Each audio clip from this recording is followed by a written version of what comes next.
زراعة الرئة هي إجراء منقذ للحياة لمجموعة مختارة من المرضى الذين يعانون من مرض الرئة في مراحله النهائية.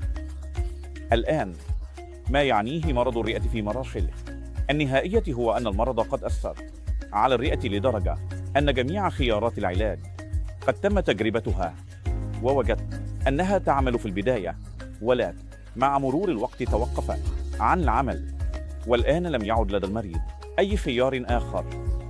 وفي مثل هذه الحالة بالنسبة للمرضى المناسبين تعتبر زراعة الرئة تغييراً للحياة.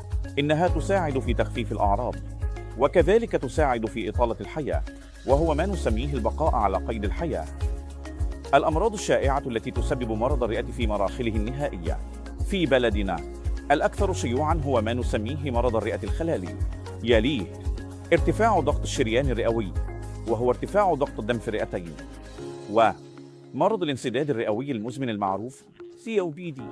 ما تعرفه الناس الذين تعرفهم ممن لديهم عادات التدخين الشديد، حيث يدمر التدخين رئاتهم.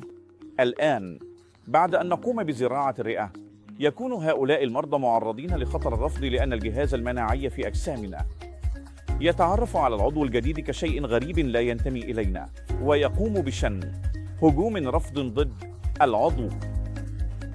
الآن، لمنع الرفض، يقوم الأطباء بإعطاء حبوب مضادة للرفض بشكل متعمد. الآن، عندما تفعل ذلك، يتم قمع قدرة الجسم على شن هجوم رفض بشكل كبير، وهو ما نسميه كبت المناعة. الآن، على الرغم من وجود هذه المخاطر، نقوم بتحليل المخاطر والفوائد، وعندما تفوق الفوائد المخاطر نعتبر الزراعة خياراً.